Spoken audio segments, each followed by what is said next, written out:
So I'm going to be talking about some neuroendovascular innovations and how we adapted to COVID and how we tried to survive the pandemic. Those are my disclosures. This is the Jefferson Medical College in Philadelphia, and this is the Jefferson Hospital for Neuroscience. This is a subspecialty hospital where we do all our vascular work. As you know, Philadelphia is the home of Rocky. Rocky is also respecting social distancing and has a face mask on him. Philadelphia is also the birthplace of the Philly cheesesteak. And if you see here, like each time I do a carotid endarterectomy and I remove the plaque, I remember this cheese here, the whiz that you see in the Philly cheesesteak. So those two places are one of the biggest places in Philadelphia. So this is Jefferson Hospital for Neuroscience, and this is how a hub hospital in neuroscience network should be. This is Philadelphia. This is the Delaware River that separates us from New Jersey, and there are plenty of hospitals here, as you see those numbers all over. I decided to start talking about the neuroscience network that we established in 2009 because this was mainly based on telemedicine. So we started telemedicine way long time ago. So now a lot of people started using telemedicine with the COVID pandemic because they don't have a choice. Here we've been doing it for a long time and we have quite a big experience in it. So the mission was in 2009 to increase accessibility for all patients to quality neuroscience care throughout a collaborative partnership with all our spoke hospitals.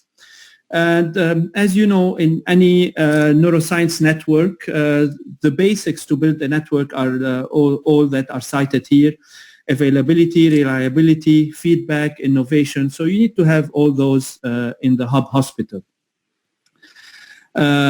The patient flow management center is very important because this is your face to the outside world, and all those members are interacting constantly at all time, because anytime there's a transfer, it should be streamlined, especially for stroke.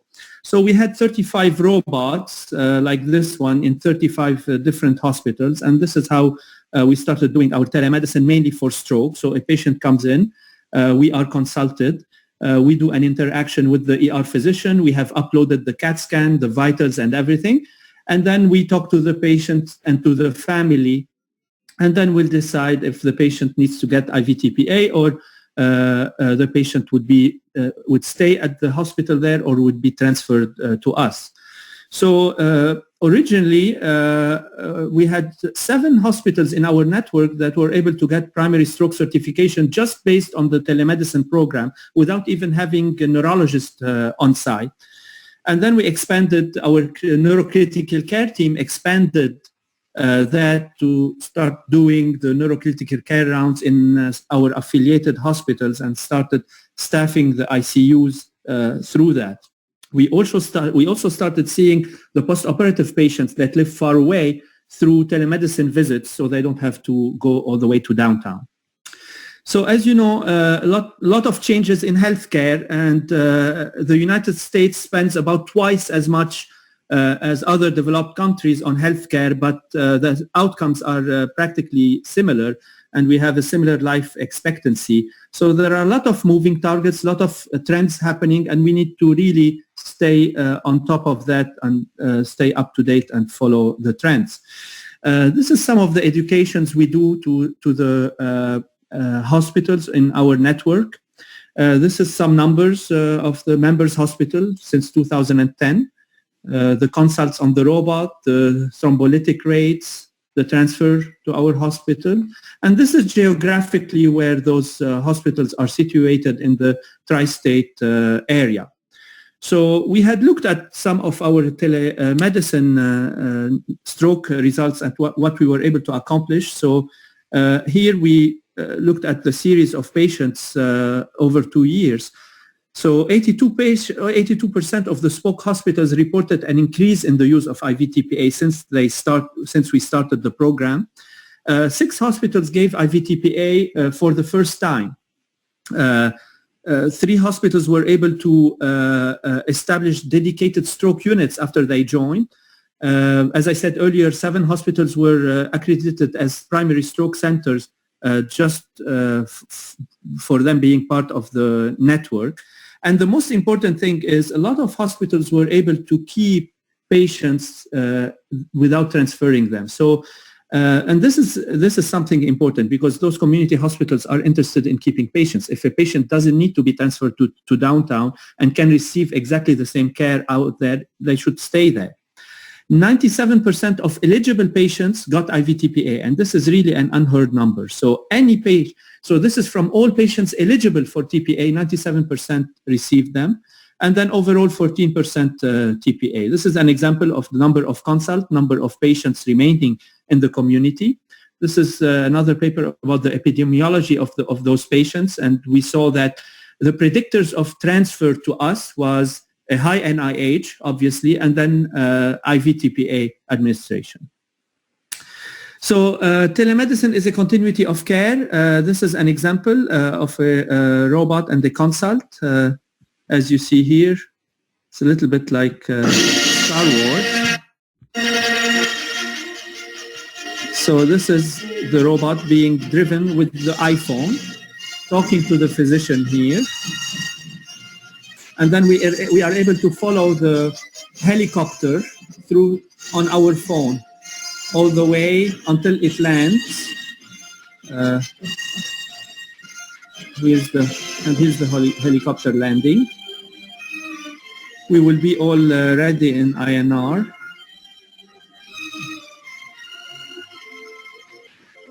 This was a M2 and 3 occlusion. We are snaking up the catheter. We did suction. So then, I stopped doing this and started driving a truck. No, so this is our mobile stroke unit.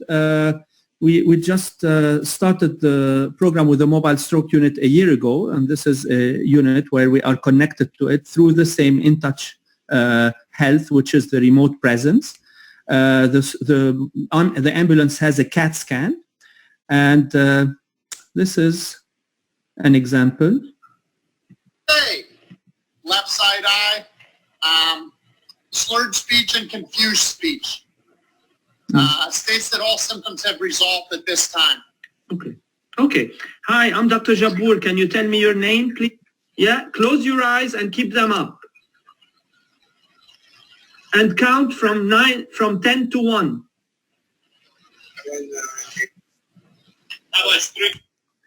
So this is an example of a patient seen on the mobile stroke unit. We looked at our series and the impact of the mobile stroke unit. If you see here, for example, from dispatch to scene arrival, it's average 7 minutes. From scene arrival to CAT scan is 10 minutes because the CAT scan is done in the mobile stroke unit. To teleneuro consult 5 minutes, and then to departure 6 minutes. And then this mobile stroke unit will transfer the patient to one of the affiliate hospital, and then if the patient needs to be transferred to downtown, at that time a different ambulance is used. And we will be ready all in INR suite. So curb to scan has been improving, as you see here. The time from curb to scan has been decreasing, and this is where it is parked. So as you know, the likelihood of having a good functional outcome in acute stroke intervention decreases by 12% with every 30-minute delay. And around 35% of stroke patients will get to a comprehensive stroke center beyond 12 hours. So the pre-hospital delays are really the primary reason why those patients would be ineligible for any therapy. And there are a lot of geographic disparities in stroke. And under optimal conditions, a large proportion of the US population is unable to access a comprehensive stroke center within 60 minutes. So what have we accomplished so far? So in stroke, so far, we've been able to work on devices. As you know, we have a lot of devices for mechanical thrombectomies. We're able to open, a vessel now in more than 90% of the times. We improved in screening methods, in timing, streamlining the process, and creating stroke networks. We improved in telemedicine, MSU, specialized care, because the ICU care is as important as the procedure, and then a lot of improvement in prevention. But one area of uncharted waters is about to be explored, which is the remote stroke interventions. And this becomes really interesting in the days of COVID right now. As you all know, there are a lot of famous robots, but the robot I'm talking about is something different. This robot looks like that. And this is the neuroendovascular robot that we just acquired before the pandemic started. That's the arm of the robot that's gonna be hooked to the sheath and to the guide catheter. The console where the operator works will be outside. It can be placed remotely anywhere. And then the procedure is done. This is the first procedure of a coronary stent that was done in India now more than a year and a half ago, 20 miles away. That's the interventional cardiologist working on the robot, and the patient is 20 miles away, and this was the first successful procedure. That's the unit that's placed in our control room. You can drive the guide catheter with this green button here, with this joystick. You can twist it or drive it back, forward and backward. The guide wire is being manipulated with this joystick, and then the device with this one. And this is the robotic arm. Every single part of it would have either the micro wire or the micro catheter, so all different parts. And it's very user-friendly. As you see here, the screen will give you at any point what's the next step to be done. This is how the robot is being prepped. So there's a cassette, that's the cassette, and that's the one that's disposable for every case we need to do it. And then it's really quickly and easy, and the techs learned it real quickly. Those are the ports that we open, and then we're gonna load your guide catheter. This is a transradial case, and then we're gonna load the rest in the other port. So there's also a manual port,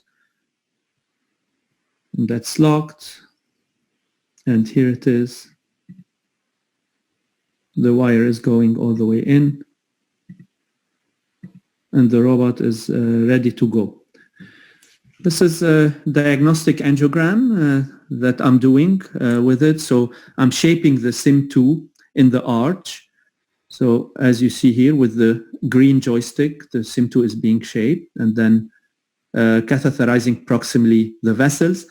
This robot, the version now, doesn't take anything more than 18 wire, bigger than 18, so no 035 or 038.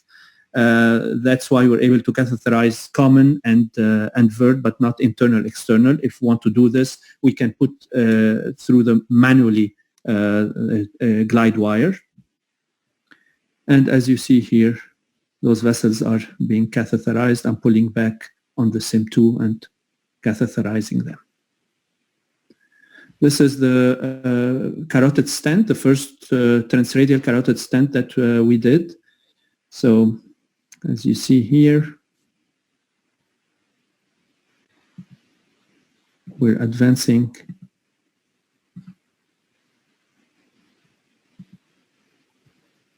That's the protection device being brought up. And then the balloon is brought up. Then we remove the balloon also with the robot.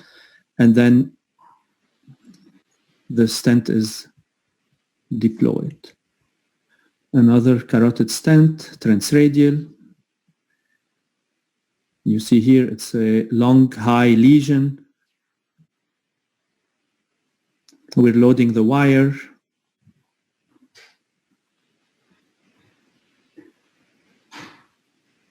And here, navigating the wire through the stenosis, through the plaque.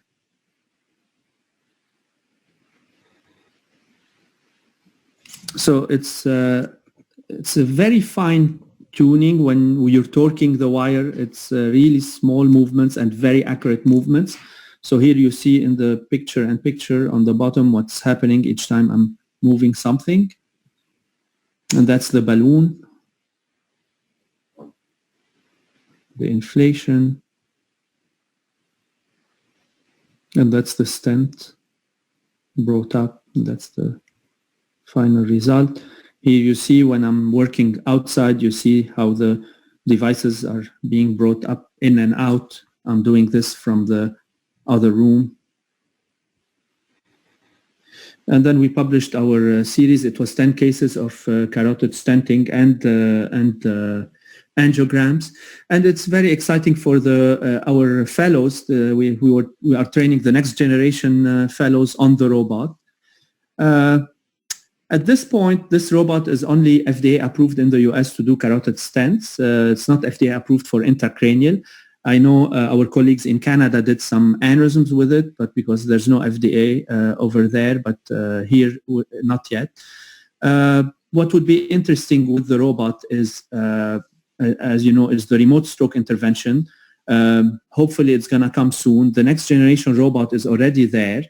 But it needs to be FDA approved. Some, challenges like the internet and the lag whenever you're manipulating and working remotely.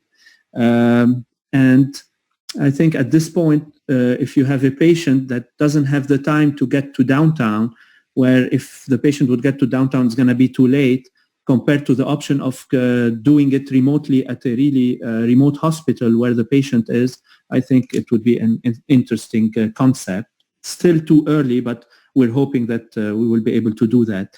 And now with the COVID also being far away from the patient would be also an interesting concept. So we looked at, we compared carotid stents being done manually and robotically. As you see, the only difference statistically significant was the procedure time, because we're still learning, we're still on the learning curve with the robot. It takes a little bit longer to prep the robot and do all those steps that I showed you. But the rest, there was no statistically significant difference in the fluoroscopy time, in the contrast dose, radiation exposure, and everything. It was all statistically not significant. So we were excited and we were working on this, and then suddenly, until this little creature invaded our world, and then suddenly we found ourselves starting doing crazy things. This is our team. Jefferson Hospital's vascular division. Check out this TikTok of Dr. Pascal Jabbour and his team. I'm good.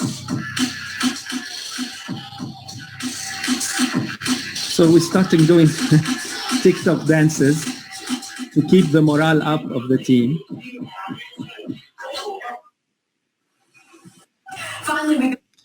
And then we started seeing crazy things, as you all saw, those creatures appearing at supermarkets, trying to buy stuff and trying to buy all the toilet papers that's out there. Or like here, it's a new reality. I never thought in my life that I would be reusing and re-sterilizing masks. This is at Jefferson. There were buckets and still buckets everywhere saying used masks. So whenever you use the mask, you drop it there and they re-sterilize it. So it's a new reality. Same thing goes along, the big crash of the stock market, as you see here, what happened. And then little things started making us happy. So if you see this bag, you think somebody gave me a gift or something, but what's actually inside the bag is an N95 mask. And this is very precious, and we need to keep it because you're going to have to reuse it multiple times. And then we started doing mechanical thrombectomies, and those cases started taking more time because, as you see here, we're doing all that. And then we started seeing multiple vessels occlusion. This is a young patient with no risk factors presenting with NM1 and ACA occlusion. That's the CT chest.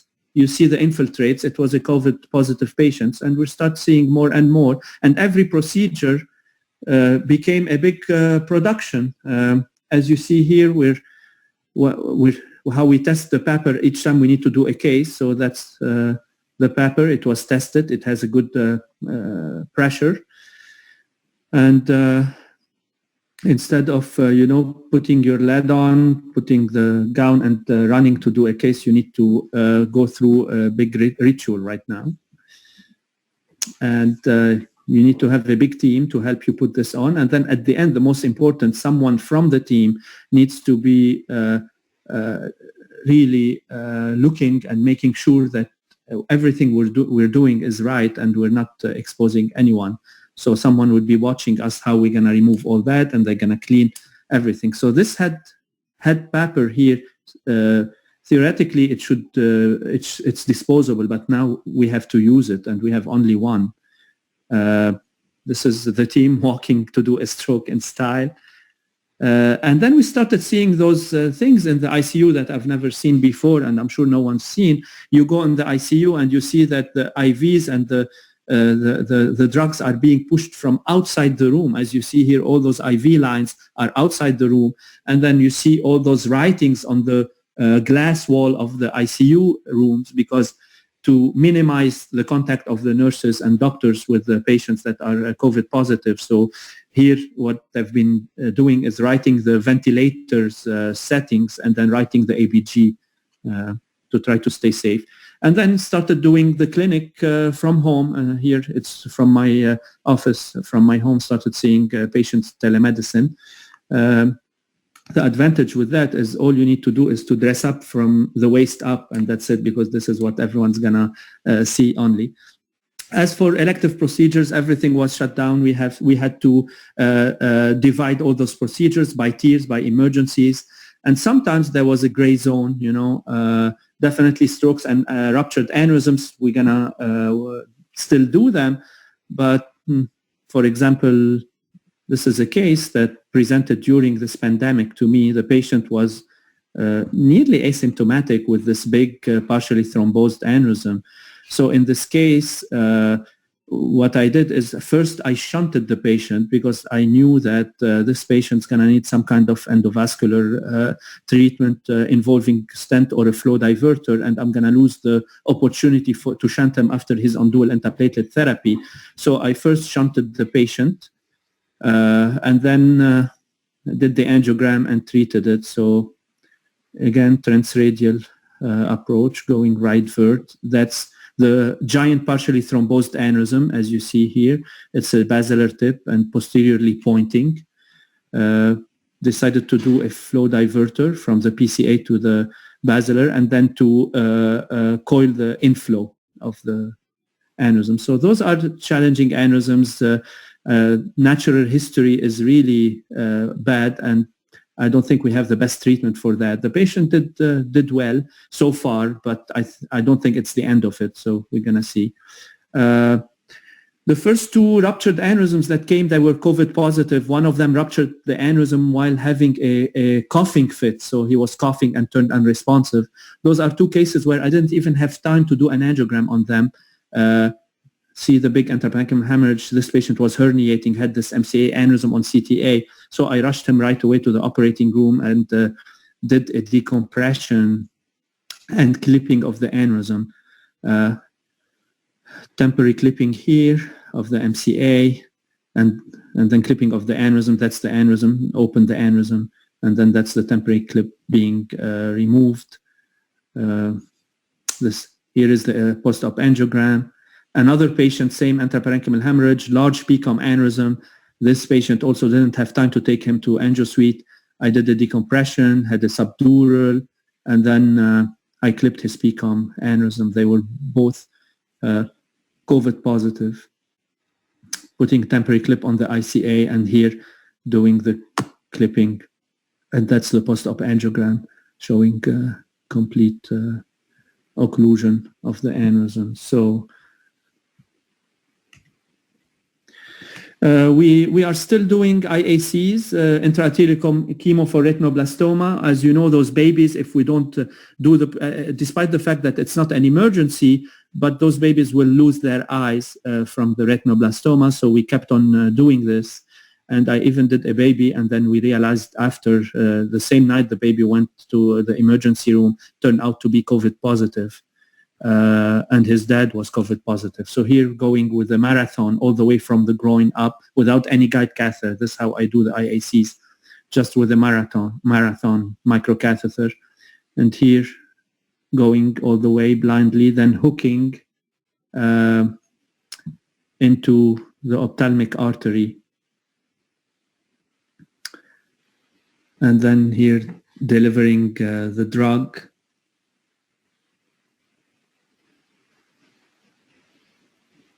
And then at the end, putting pressure at the groin while watching the pulse ox on the toe. This is really a life-saving procedure. You see the retinoblastoma in the baby here before and after, so it's really the way to go with retinoblastoma. And then the families are grateful, and everyone, we're able to change the outcome in those patients. Then, this pandemic was an opportunity to reconnect with friends and then to collaborate. This is an effort that was led, spearheaded by my friend, Dr. Pandy from University of Michigan. We wrote this paper in collaboration with everyone here, and it was the recommendation for performing emergent neurointerventional procedure during the COVID pandemic. And there were a lot of recommendations about when to intubate, how to intubate, what to do with the team, how to have an empty room, which is very important. Once you come up from a dirty room, you need to stop in an empty room where you're going to remove everything and then move to the clean environment. Another collaboration with friends from Australia, same thing about acute neurological care in COVID-19, with also recommendations. Anesthesia protocol had to be changed about when to intubate a patient. We had a very low threshold to intubate patients because the worst thing that we can do is intubate a patient in the middle of a stroke intervention, because this is a time where, the whole team is there. We cannot leave the patient. And this is where you have the highest risk of contaminating everyone with iodization. Another new reality for residents. We are a teaching hospital. We have residents, and those residents are at risk. This is another paper that we wrote from Jefferson about the neurosurgery residency and the effect that COVID had on residency. It's going to be published in Neurosurgery. Unlike many other subspecialties in neurosurgery, we have patients all over the hospital. We care for ICU patients. And in a single night, a resident can go to the ER, go to the medical floor, surgical floor, etc. So there's no triage for that. All the bedside procedures are being done in sequence with intubation. If we're doing an emergent ventriculostomy or anything like that, we don't have the luxury of having an intubation, then waiting some time and then coming back to do the procedure. So, and those procedures are mainly at the head of the patient. So I want to salute those guys, the residents. They are really heroes. And then there have been a lot of drastic changes in their schedule, in the way they work, and education, and everything. Dr. Nasca, the president and CEO of ACGME, one time at Jefferson was giving a lecture. He said the greatest influence on professional identity formation takes place during residency. And yes, he is right. So we had to fight to get personal papers for the residents and to make sure that they are safe. More residents education. So during this pandemic, we started doing exactly what we're doing here. Every day, an attending would give them a lecture through Zoom. So they had lectures every single day. So I was saying earlier that we started noticing that we're seeing more and more strokes that are COVID positive. And then we looked at our series, and we collaborated with NYU, and we had 12 patients. And the incidence of COVID in those patients were 35%. 40% were less than 55 years old. 50% of them did not have any cardiovascular risk factor for stroke. And 50% of them were newly diagnosed, didn't know they had COVID. Big part of them, stroke was the first symptom of their COVID. Despite the fact that we were able to accomplish TK2B and 3 in all those patients, they ended up having a bad outcome, and the mortality rate was 55%, which is too high. The mean duration of the mechanical thrombectomy was 100 minutes, which is also relatively high. And the average duration between the COVID symptoms and stroke was 5.5 days. The other problem with the patient that already were in the hospital and were intubated with COVID were that those patients, they had hard time to ventilate them, so they were paralyzed and sedated. And we had a lot of patients where it was too late because those patients can be examined every hour, and they had strokes and it was too late. So this is the series. So what's happening? There are different mechanisms and different theories, but what are the mechanisms of CNS involvement?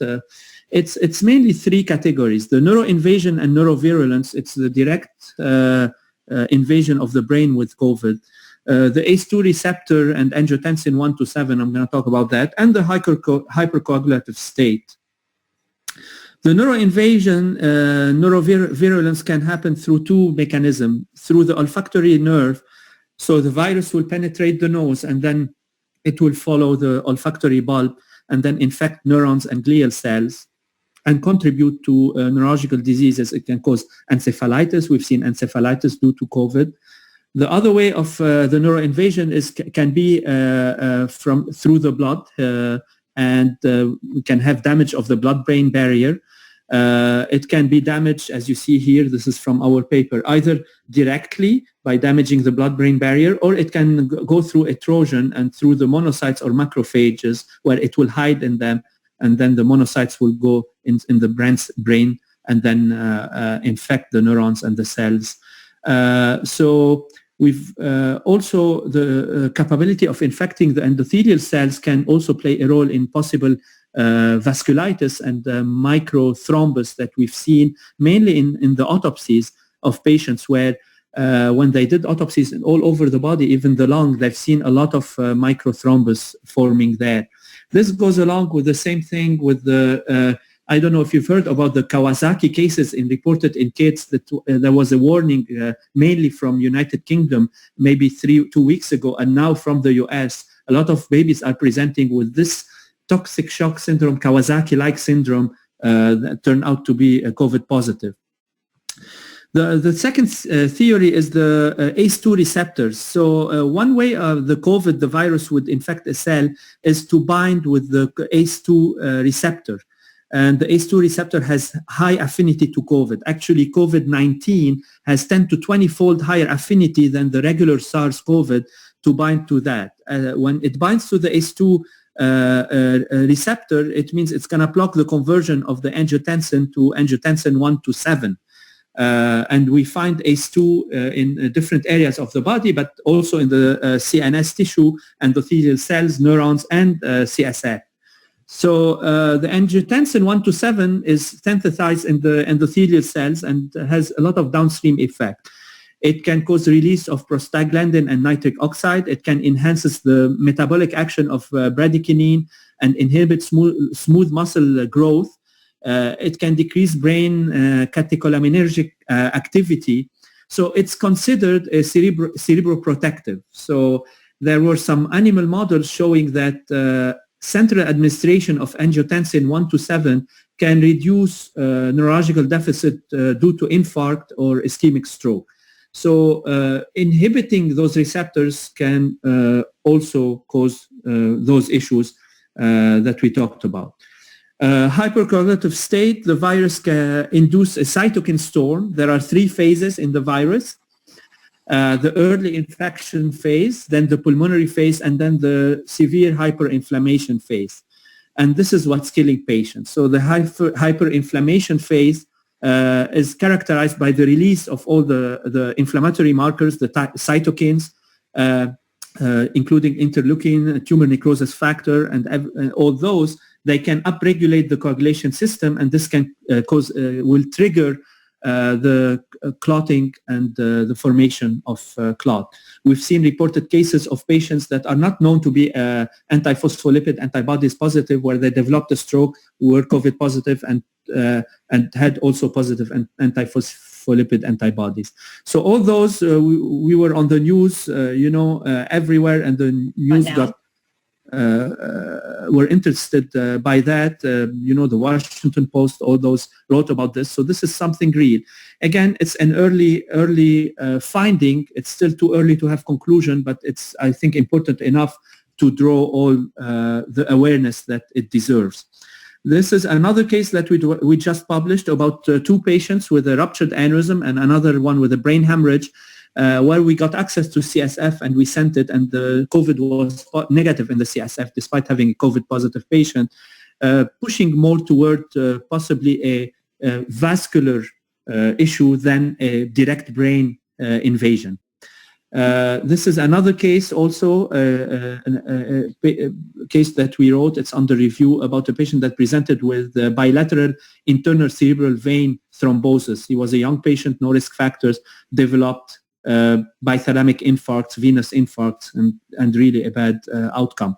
Another case also, it's under review, a young patient that presented with a monocular visual loss as the presenting symptom of COVID-19. So this patient presented with visual loss, was admitted, we did the full workup. He had a floating thrombus in the carotid without any atherosclerotic disease. He didn't have any risk factors. This is the finding of the fundus showing the central retinal artery occlusion. And after that, I collaborated with 12 centers in USA and Europe, and we collected all the COVID positive stroke patients. So it was 12 centers, USA, France, Spain, and Iran, 50 patients. 2 of them were sinus thrombosis. The mean age of those patients was 63 years old versus the average is 71 years old. 34% were 55 years and below. 38% did not have any cerebrovascular risk factors for stroke. And the average duration between COVID diagnosis and stroke was 5 days. So 34% had a stroke as the initial manifestation of COVID. And the mean NIH was high, 18 versus 15, the usual.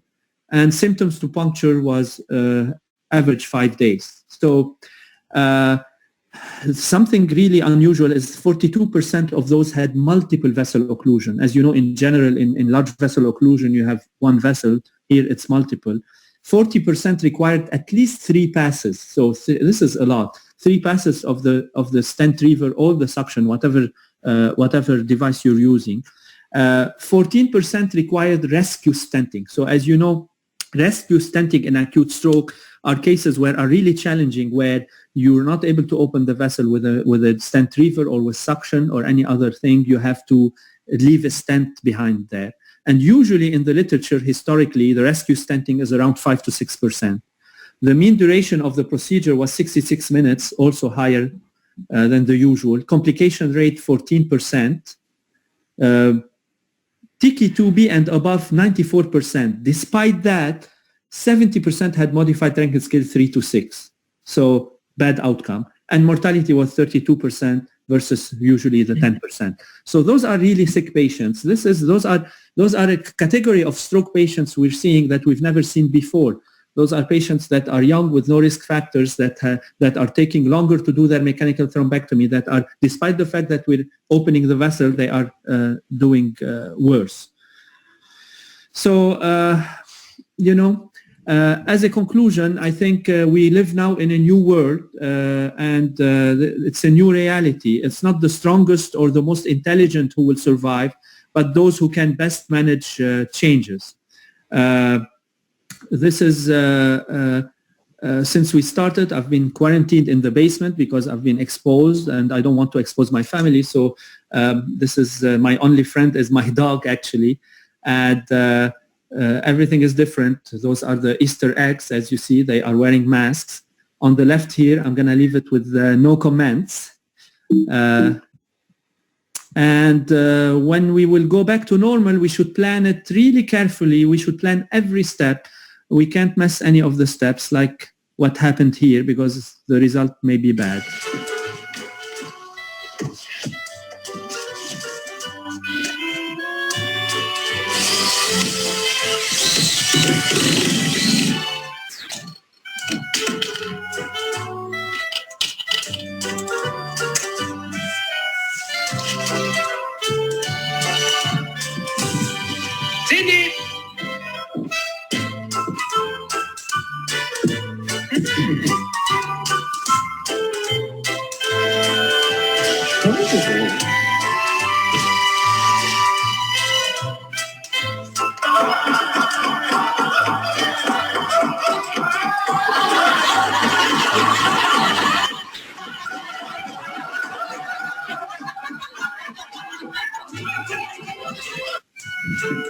So after all that work, ended up putting the TV upside down. Thank you very much.